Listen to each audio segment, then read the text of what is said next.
United Work Act, Management, Empowerment, Efficiency and Development Act 1995. Short में उम्मीद, इसलिए मैं उम्मीद करता हूं कि आप जरूर इस बिल के प्रावधानों को समझते हुए आप पुरजोर समर्थन करेंगे सर।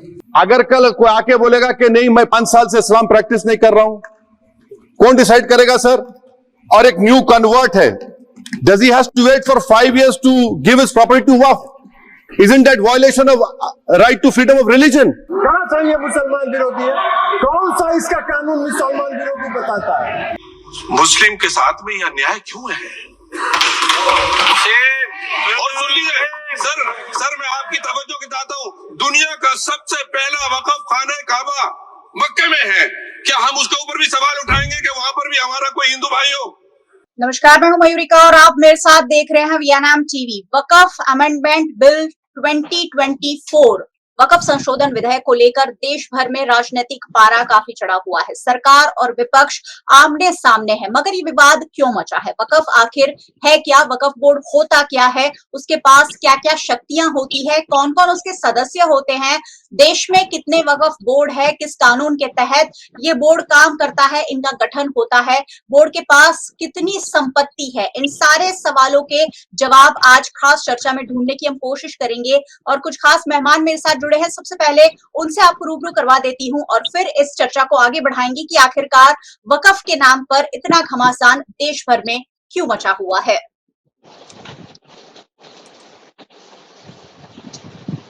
चलिए, मेहमान हमारे साथ जुड़ गए। हमारे साथ है AIMIM से दानिश कुरैशी जी। दानिश जी, बहुत बहुत स्वागत है आपका। हमारे साथ भारतीय जनता पार्टी से महेश पुरोहित जुड़े हैं, सर आपका भी स्वागत है। और हमारे साथ कांग्रेस पार्टी से जुड़े हुए हैं डॉक्टर निकुल पटेल, सर आपका भी बहुत बहुत स्वागत है। नमस्कार।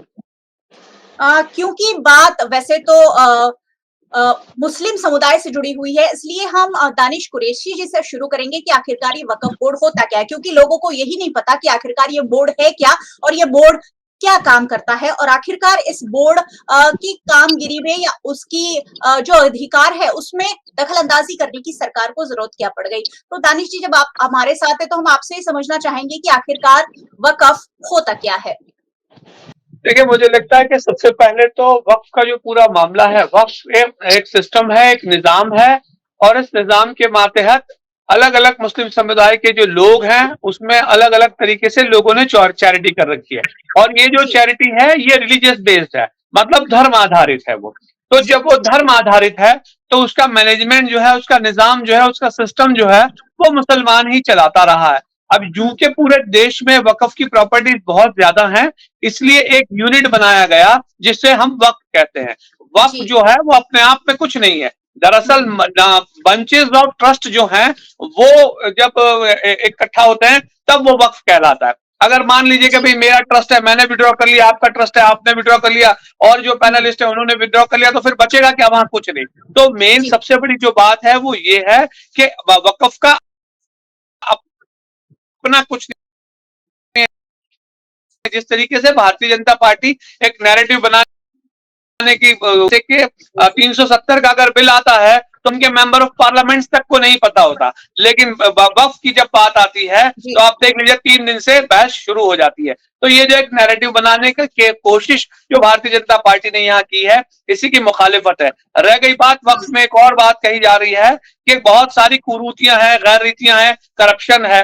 देखिए, करप्शन कौन सा महकमा ऐसा है जहां करप्शन नहीं है? अगर करप्शन है तो क्या आप उसको खारिज कर देंगे, खत्म कर देंगे? दिक्कत यह है कि अगर कहीं कुछ परेशानी है भी तो उसके लिए कानून ऑलरेडी मौजूद है। अगर मान लीजिए कि कोई कर्मचारी करप्टेड है तो उसके खिलाफ हमारे पास IPC CRPC की धाराएं हैं ही और करप्शन के लिए चार्जेस उसके लिए हैं ही। आप पैसे गली बनाने की बात करेंगे तो कैसे चलेगा? तो ये जो इंटेंशन है वर्तमान सरकार का, ये कहीं ना कहीं मुसलमानों के खिलाफ नजर आता है। और भारतीय जनता पार्टी की जो काम करने की रीति नीति है, ये आप देखेंगे तो आपको समझ में आएगा कि जिस तरह से लोकसभा के चुनाव रहे, उन लोकसभा के चुनाव में देश के सर्वोच्च पद पर विराजमान नरेंद्र मोदी जी ये कहते हैं कि हिंदू बहनों के गले से मंगलसूत्र जो है वो सामने उनके जो इनके बहुत बच्चे हैं उनके पास चला जाएगा। इस भाषा का इस्तेमाल होता है। तो आप मुझे बताइए कि इस देश में उन पर भरोसा कैसे किया जा सके जो लोग सत्ता में बैठे हैं। सवाल बहुत सारे हैं जिसके जवाब ढूंढने की आज हम अपने पैनलिस्ट के साथ कोशिश कर रहे हैं कि आखिरकार एक बोर्ड है, एक समुदाय का बोर्ड है और एक समुदाय अपनी जो संपत्ति है वो अपनी मर्जी से अगर बोर्ड को डोनेट करता है तो आखिरकार इसमें संशोधन की जरूरत कहां पड़ती है। भारतीय जनता पार्टी की ओर से महेश पुरोहित जी हमारे साथ जुड़े हुए हैं। महेश जी, क्या जरूरत पड़ गई भारतीय जनता पार्टी को एक समुदाय का जो एक सुनियोजित तरीके से चलता आया वक्फ बोर्ड है उसमें इंटरप्ट करने की?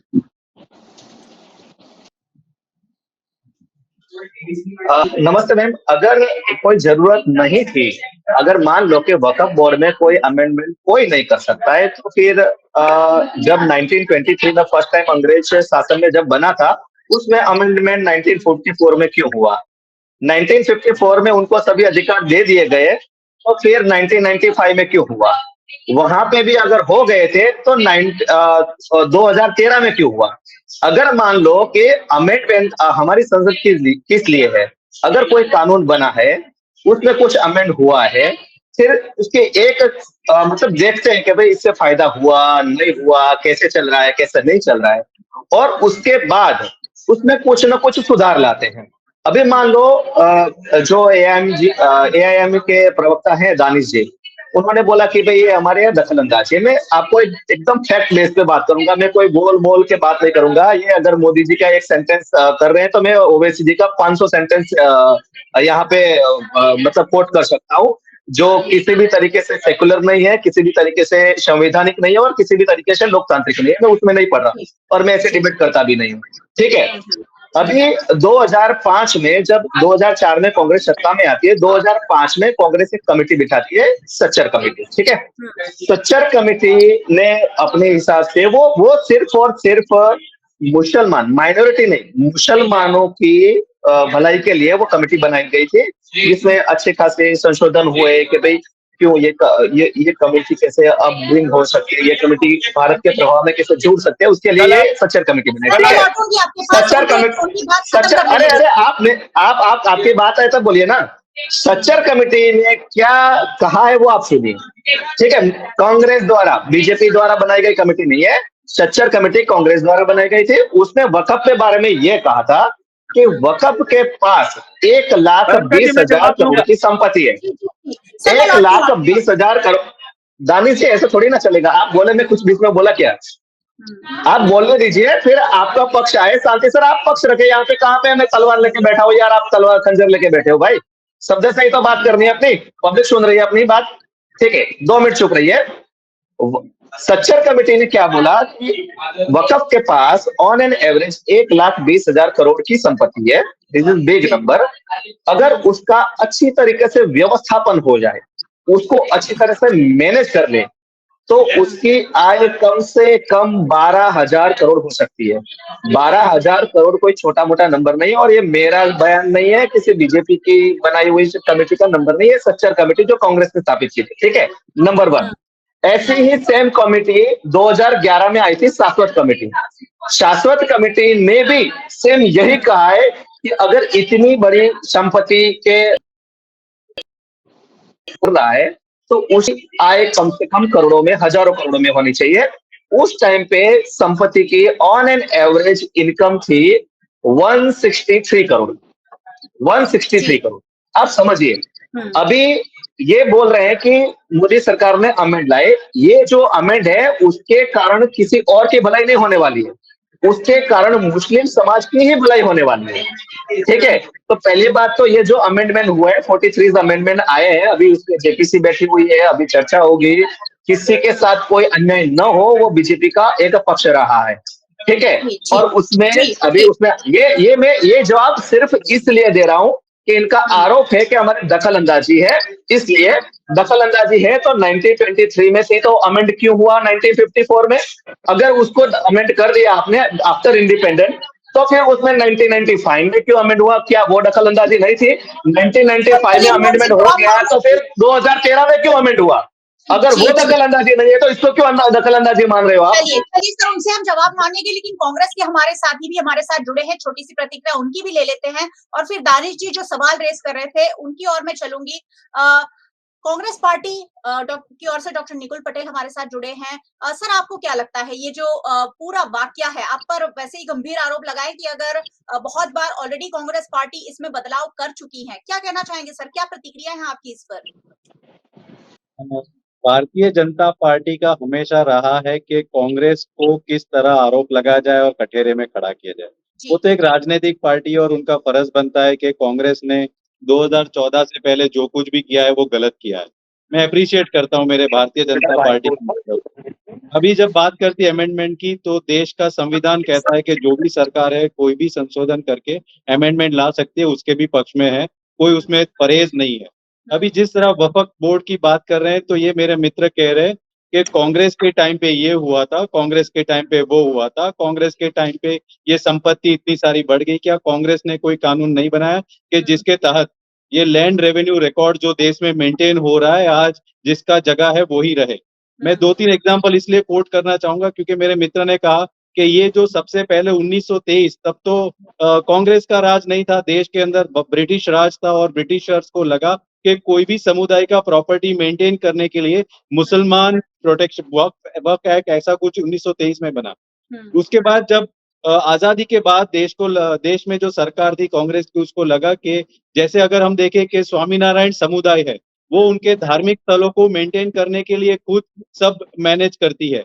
जैन समुदाय है, वो भी अपना जो भी धार्मिक प्लेसेस है उसका डोनेशंस लेती है और उनका जो भी मंदिर है वो सब मैनेज करती है। वैसे एक समुदाय है देश के अंदर जिसको अपना जो भी डोनेशंस है, जिसका धार्मिक स्थल है, उसको मेंटेन करना है। उसमें क्या गलत बात है? कोई गलत बात नहीं है। दूसरी बात, 1995 में अमेंडमेंट आया, 2013 में अमेंडमेंट आया, लेकिन भारतीय जनता पार्टी ऐसा बताना चाहती है कि ये जो अभी तक कानून है वो सब गलत है। मैं किरण रिजिजू जी का कोट करना चाहूंगा जो वो संसद के फ्लोर पर बोले।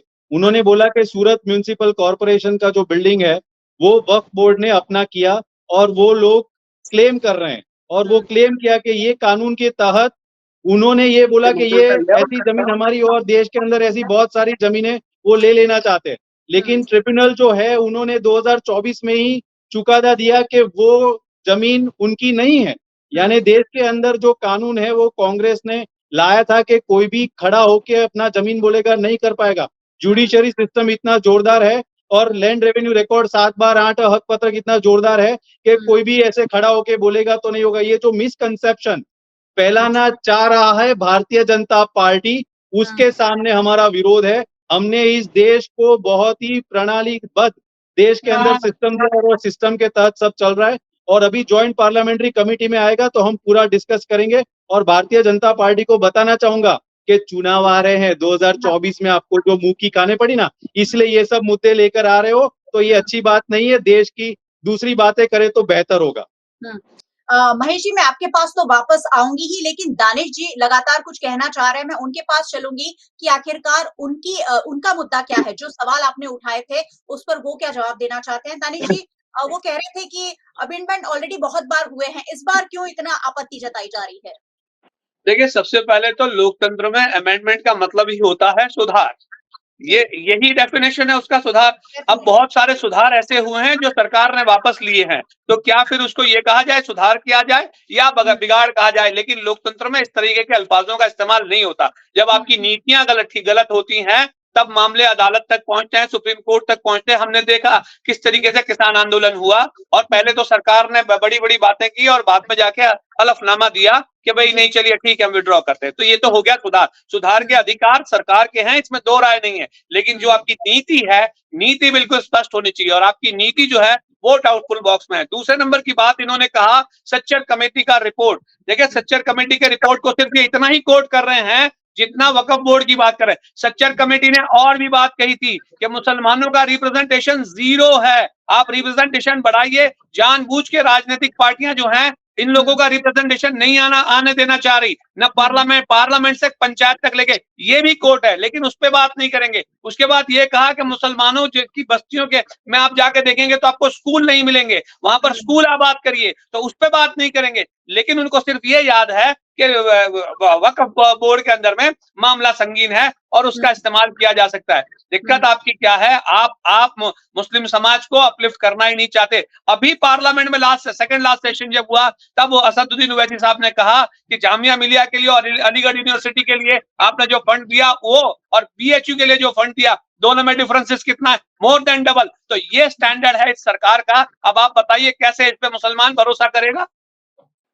बिल्कुल सही बात है। यहाँ आपकी बात भी सही लग रही है, लेकिन हमेशा ही मुस्लिम समुदाय को भारतीय जनता पार्टी टारगेट कर रही है। ये लगातार आरोप लग रहा है, लेकिन भारतीय जनता पार्टी कह रही है कि हम देश के लिए चलाना चाहते हैं और अगर कुछ संपत्ति जिस पर वक्फ बोर्ड का अधिकार है वो अगर देश को मिलती है तो क्या ऐतराज है। महेश जी लगातार हमारे साथ बने हुए हैं और कुछ कहना भी चाह रहे हैं।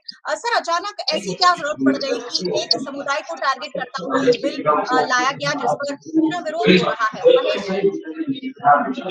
देखो, पहले तो आपकी एक बात को मैं क्लियर कर दूं, ऐसी कोई भी अमेंडमेंट में 43 अमेंडमेंट है, इसमें से कोई भी एक भी लाइन में यहाँ पे नहीं लिखा है कि वक्फ की कोई भी प्रॉपर्टी सरकार अपने पास ले जा रही है, ऐसा कहीं पे नहीं है। नंबर 1। नंबर 2, आप बोल रहे हैं कि मुस्लिम के साथ ही ऐसा क्यों हुआ है, ठीक है, तो मैं आपको एक दूसरा क्वेश्चन कर रहा हूँ कि मुस्लिम के वक्फ बोल रहे थे, कांग्रेस के प्रवक्ता श्री बोल रहे थे कि हमने ये कर दिया वो दिया और SMC का एग्जाम्पल दिया। देखो वो एग्जाम्पल कितना गंभीर था आप समझो। वहां पे वो बिल्डिंग 1900 मतलब वहां पे वो बिल्डिंग 150 साल पुरानी बिल्डिंग थी, 150 साल पुरानी। एक बंदे ने वहां पे, एक मुस्लिम बंदे ने सिर्फ क्लेम कर दिया कि ये बिल्डिंग तो वक्फ का है, ठीक है।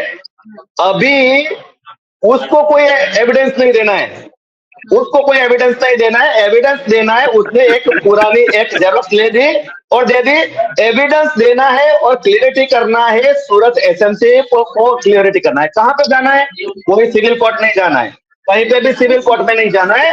वक्फ का ये सब कह रहे थे कांग्रेस वाले कि हमने ऐसी सिस्टम बना ली, ऐसी सिस्टम बना दी, और बोल रहे थे कि भाई स्वामीनारायण उनके लिए अलग है। बराबर, एक भी माइनॉरिटी बता दो मुझे जिसका खुद का ट्रिब्यूनल हो। वक्फ के पास खुद का ट्रिब्यूनल है, और वो ट्रिब्यूनल में कौन है? कोई भी वो ट्रिब्यूनल में कौन है? वो लोग हैं जो इस्लाम के जानकार हैं।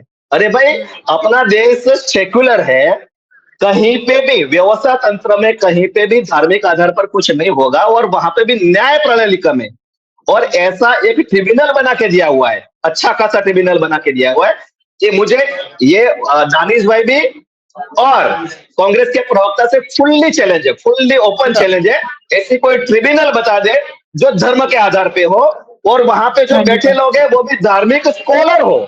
मतलब मान लो कि मैं एक शंकराचार्य लेवल के किसी एक हिंदू संत को मैं कहीं पे ऐसी जगह पे बिठा दूं जो संपत्ति का न्याय करे, ठीक है, कोई धार्मिक आधार पर न्याय करे, इनका खुद का पर्सनल लॉ बोल है भाई, वो चाले वो उनका खुद करे, कोई कहाँ पे किसी को कोई दिक्कत नहीं है, ठीक है। लेकिन संपत्ति, यहाँ पे संपत्ति आती है, जमीन आती है, मिल्कत आती है, मकान आते हैं, वहां पे एक ट्रिब्यूनल बना हुआ है और वो ट्रिब्यूनल धार्मिक आधार पे है। ऐसा सेक्युलरिज्म ऑल ओवर वर्ल्ड में कहीं पे नहीं है।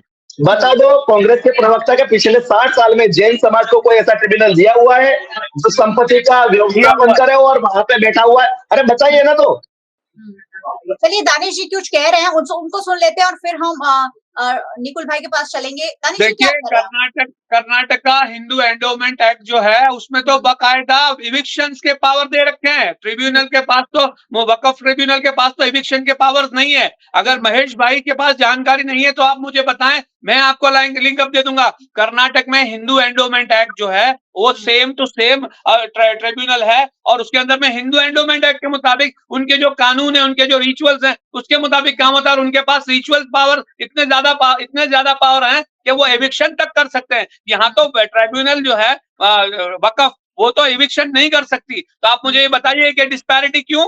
अगर उनके पास है तो मेरे पास क्यों नहीं होना चाहिए भाई? इसका जवाब देंगे महेश भाई?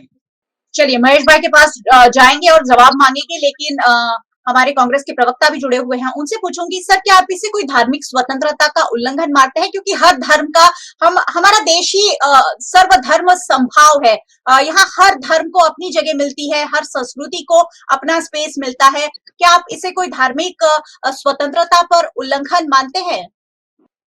जी, कांग्रेस ने इस देश की कमान संभाली, तब कांग्रेस को ये बखूबी मालूम था कि धर्म के नाम पर कोई भी कानून बनेगा तो डेफिनेटली वो अच्छा नहीं होगा, और इसीलिए हमने सोशलिस्ट स्ट्रक्चर अडॉप्ट किया।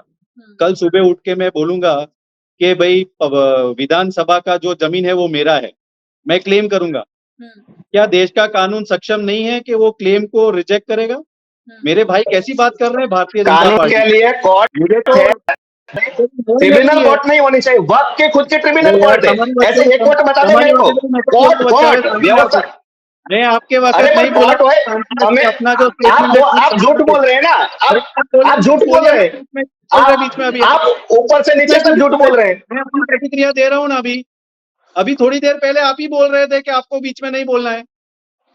अरे मैं आपको करेक्ट कर रहा था, आपको करेक्ट कर रहा था। आपके पास आएंगे तब तक सर आप बताइए। ये भारतीय जनता पार्टी की जो लाक्षणिकता है वो अभी दिख रही है कि किस तरह विपक्ष का पक्ष नहीं रखने देना है, ये वो चाहे कहीं पे भी हो। अभी मैं अपनी बात रख रहा हूं, मैं कृपया विनंती करूंगा कि आप अपनी बात रखें जब आपका समय आए। जी। देश के अंदर कानून कांग्रेस ने सक्षम बनाए हुए हैं कि कोई भी आदमी खड़ा होकर कोई भी क्लेम करेगा उसको वो क्लेम मिल जाएगा, ऐसा नहीं है। ये कैसी बात कर रही है लोग? क्या देश के अंदर कानून नहीं है, कानून व्यवस्था नहीं है? आप 2014 में आए उसके बाद ही सब कानून व्यवस्था है क्या इस देश के अंदर? ये जो मानसिकता और भ्रम फैलाने का काम ये लोग कर रहे हैं उसका हमें विरोध है। अभी बात कर रहे हैं, तुष्टीकरण की राजनीति के आरोप लगते ही रहे हैं सालों से। अभी बात करते हैं धर्म की। सर्वधर्म संभाव की जो भावना इस संविधान में परोई गई है और उसको जो मेंटेन किया है सालों साल तक, हमने देखा है किस तरह देश आज 2014 से पहले और 2014 के बाद, हम ऐसा नहीं बोल रहे कि काम नहीं हुआ है, लेकिन जो काम हमने किया है वो हमने किया, आपने आके किया, लोगों ने, जनता ने आपको विश्वास संपादन किया, आपने किया, आपको भी हम एक्नॉलेज करते हैं। अभी बात करते हैं देश के अंदर अलग अलग धर्म अपने हिसाब से अपना काम करते हैं और सरकार जो होती है उनका फर्ज आता है कि वो अगर अच्छी तरह नहीं हो रहा है, जैसे किरण रिजिजू जी फ्लोर ऑफ द पार्लियामेंट में बोल रहे थे, मैं आपको वर्ड्स के साथ बताता हूं कि कौन से वर्ड्स उन्होंने बोले कि वक्फ बोर्ड में क्या क्या प्रॉब्लम्स है। वो बोलते हैं कि मैनेजमेंट में प्रॉब्लम है, डॉक्यूमेंटेशन में प्रॉब्लम है, अकाउंट में प्रॉब्लम है, ऑडिट में प्रॉब्लम है, लैंड रिकॉर्ड्स में प्रॉब्लम है, रेवेन्यू में प्रॉब्लम है। अगर इतने सारे प्रॉब्लम है तो आपके पास 2014 के बाद ईडी है, सीबीआई है, इनकम टैक्स है, सबको गुनाहित साबित करके सबको जेल के पीछे डालिए ना। क्यों सिर्फ विपक्ष के पीछे पड़े हो? अगर देश के अंदर इतनी सारी गैर रीति चल रही है, देश के अंदर इतना भ्रष्टाचार चल रहा है, आपको लग रहा है देश की जनता ने आपको कमान सौंपी हुई है, आप एक्शन क्यों लेते हैं? खाली डिबेट में आके बातें करते हो और जब चुनाव आते हैं और उसके पहले ये हिंदू मुस्लिम का गेम चालू करते हो, आपको शर्म आनी चाहिए। मैं कहता हूं 2024 में इतना तो लोगों ने सीखा है, आप थोड़ा सीखे। आने वाले विधानसभाओं के चुनाव के पहले ये सब मुद्दे लाने के आपको कोई वोट देगा ऐसा भी नहीं सोचे। लोग समझ गए कि देश की जरूरत क्या है और वो लोग उसी तरह अपना प्रतिक्रिया और मंतव्य देंगे। मैं आपको चैलेंज देता हूं कि ये अब आप बंद करिए और लोगों के हित की बात करिए। जी जी, चलिए छोटे छोटे 2-3 सवालों के साथ डिबेट को हम खत्म करेंगे क्योंकि हमारे पास समय ज्यादा नहीं है। भारतीय जनता पार्टी ने सदन में ये बिल तो पेश कर दिया महेश जी, लेकिन आपके सहयोगी दल ही इसका कहीं ना कहीं विरोध कर रहे हैं क्योंकि हैदराबाद की अगर बात है तो एआईएमआईएम वहां काफी स्ट्रांग है और मुस्लिमों की वहां काफी जनसंख्या है और ऐसे में हो सकता है आपको वोट पाने में दिक्कत आ, और इसलिए आपके सहयोगी दल आप महेश जी। पहली बात तो कांग्रेस के जो प्रवक्ता बोल रहे थे भारतीय जनता पार्टी हिंदू मुस्लिम कर रही है और मैं एज अ बीजेपी का प्रवक्ता बोल रहा हूं कि हाँ भारतीय जनता पार्टी हिंदू मुस्लिम कर रही है, क्योंकि कांग्रेस तो सिर्फ मुस्लिम करती थी। तो मैं तो एक्सेप्ट कर रहा हूं कि भारतीय जनता पार्टी हिंदू मुस्लिम कर रही है, ना कि सिर्फ मुस्लिम। Number 1। Number 2, Bharatiya Janata party कोई भी काम वोट पाने के लिए नहीं कर रही है, वो देश की भलाई के लिए कर रही है। मतलब हमें कोई दिक्कत नहीं है कि हम जो कानून ला रहे हैं और ये सभी चीज कोई आसमान से आई हुई चीज नहीं है, ठीक है। ये सभी चीज ऑन रिकॉर्ड हमारे मैनिफेस्टो में लिखा हुआ है, बहुत 370 सारे मुद्दे हैं शिक्षा को लेकर, रोजगारी को लेकर, ये सारे मुद्दे भारतीय जनता पार्टी अचानक क्यों लेकर आती है और देश को असली मुद्दों से भटका देती है? ओके, मतलब आप ये कहना चाह रही है कि कर्नाटक के अंदर एक गांव के अंदर एक बंदे ने ये बोल दिया कि ये वक्फ की प्रॉपर्टी है और वो प्रॉपर्टी में एक मंदिर भी इन्वॉल्व है और वो मंदिर इस्लाम का जन्म हुआ 1400 साल पहले और वो मंदिर 1500 साल पुराना है और वो उनको दे दो। बहुत बड़े, अरे भाई ऐसा मतलब देखो मैम हमारे पास कोर्ट है, हमारे पास बहुत सारी हाँ यस वो मैं बता रहा हूँ, यस इसका जवाब दे रहा हूँ मैं। जस्ट 1 मिनट में आप पढ़े लिखे और एंकर है, ठीक है। अभी इसको कोर्ट में लड़ाई कैसे लड़ रहे हैं वो आपको मैं बता रहा हूँ कि अगर कोई बंदा वकफ को बोल दे कि ये वकफ की प्रॉपर्टी है तो फिर उसको कहीं पे सिविल कोर्ट नहीं जाना है, उसको वकफ ट्रिब्यूनल में जाना है और वकफ ट्रिब्यूनल में मान लो कि उसके साथ अन्याय है तो फिर उसको हाई कोर्ट या सुप्रीम कोर्ट में चैलेंज करना है। अब समझो, अगर मतलब मैं नवसारी से हूँ, मैं नवसारी से हूँ, मेरी कोई एक प्रॉपर्टी पे वकफ ने डाल दिया और ट्रिब्यूनल में जो भी हो गया तो मुझे गांधीनगर जाना है, नवसारी मुझे न्याय नहीं मिलेगा। एक चीज अपने भारत के जो संविधान में एक चीज कहीं पे भी ऐसी हो तो मुझे बताओ। मतलब सुधार ऐसा नहीं हो सकता कि भाई शिक्षा लेके बैठ जाओ, शिक्षा का काम चल ही रहा है, बेरोजगार करके बैठ जाओ, उसका काम चल ही रहा है, ठीक है। उसके साथ साथ ये सब भी चलिए और जरूरी है क्या धारा 370 नहीं हटनी चाहिए थी। और ये दानिश भाई इतने उछल के बोल रहे थे, दानिश भाई 370 हटने से पहले ये वकफ कानून जम्मू कश्मीर में भी नहीं लगा हुआ था, आपको पता ना हो तो बता दूं मैं। चलिए कोई बात नहीं सर, मैं वापस आपके पास आऊंगी, मेरे पास वक्त काफी कम है। दानिश जी को सुन लेते हैं, छोटी सी प्रतिक्रिया दे दीजिए सर कि आखिरकार ये जो कवायद की है भारतीय जनता पार्टी ने, इसे रोकने के लिए क्या करेंगे? देखिए, भारतीय जनता पार्टी की जो कवायद है उसमें तो ऑल इंडिया मजलिस इत्तेहादुल मुस्लिमीन के सदर जनाब बैरिस्टर असदुद्दीन ओवैसी साहब और पूरे देश में मजलिस के जितने भी कार्यकर्ता हैं पुरजोर इसकी मुखालिफत कर रहे हैं और आने वाले वक्त में भी हम पुरजोर मुखालिफत करेंगे। हमने पार्लियामेंट में भी अपनी बात रखी है, पार्लियामेंट के बाहर मीडिया में भी अपनी बात रखी है और जेपीसी की बात आई है तो जेपीसी में भी हम अपनी बात रखेंगे। सवाल यहाँ ये है कि आप एक धार्मिक समाज की जो धरोहर है, जो उनके पूर्वजों की या जो मेरे पूर्वजों की है, उस पर आप कैसे एंक्रोचमेंट कर सकते हैं? ये गैर कानूनी, गैर संवैधानिक है और इसको किसी सूरत हाल में बर्दाश्त नहीं किया जा सकता। और आप कहीं पे भी एंक्रोचमेंट कर सकते हो, आप रोड को भी एंक्रोचमेंट कर सकते हो, आप कहीं पे मजार बना के भी एंक्रोचमेंट कर सकते हो। वक्फ का एक कानून है, वक्फ बाय यूजर, मतलब आप ये बता दो कि ये चीज इस्लाम के लिए यूज हो रही थी वो भी आपकी हो जाएगी, मतलब आप कुछ भी कर सकते। जी आप जाइए ना, चैलेंज करिए। आपका घर मेरा है, अरे वक्फ बाय यूजर नहीं है, वक्फ बाय यूजर प्रोविजन नहीं है, वक्फ बाय यूजर प्रोविजन नहीं है, मैं चैलेंज देता हूँ आपको, वक्फ बाय यूजर प्रोविजन नहीं है। चलिए क्या बात कर रहे हो आप? इतना एक तरफा धर्म आधारित एक तरफा कानून बनाते हो और फिर सर्वधर्म समभाव की बात करते हो।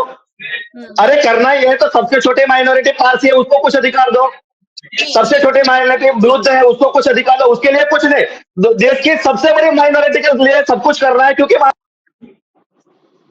चलिए निकुल जी, और जाति करनी है, जाति करनी है आपको। चलिए महेश भाई, धार्मिक एकता बतानी है लेकिन जाति करनी है।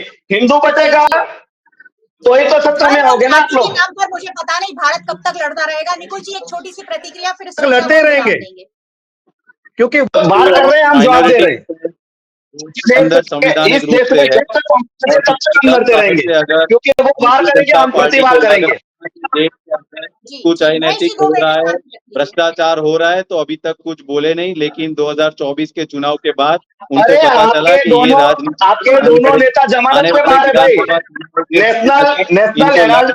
नेशनल हेराल्ड केस में आपके दोनों नेता जमानत पे है, आपको पता है कि नहीं? कुछ मुद्दे पे बात करें, यही हमारी इस देश की सरकार तक। रात को 4 बजे ट्वीट करना पड़ता है आपको, रात को 4 बजे ट्वीट करना पड़ता है। कल सुबह मुझे ईडी आ रही है मेरी, है तो आप मान लेंगे क्या? बात करते हैं टीवी पे आके, रात को 4 बजे ट्वीट कर रहे हैं आपके राहुल गांधी। क्या बात करते हो आप? चलिए, मुझे अरे लग रहा है परसों किया था ट्वीट यार। राजस्थान संसद में जुड़ा हुआ है कुछ ऐसा ही जब भी डिबेट हो रही है उसमें हो रहा है, क्योंकि मुद्दे ही ऐसे उठाए जा रहे हैं।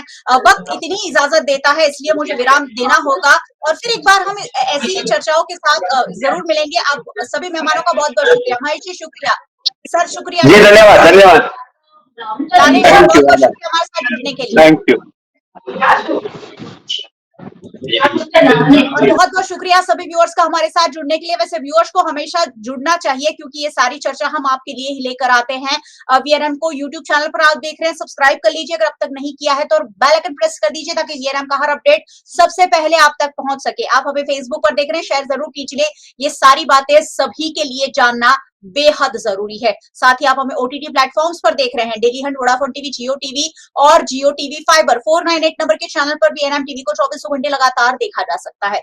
देखते रहिए वीएनएम, जुड़े रहिए वीएनएम के साथ। नमस्कार।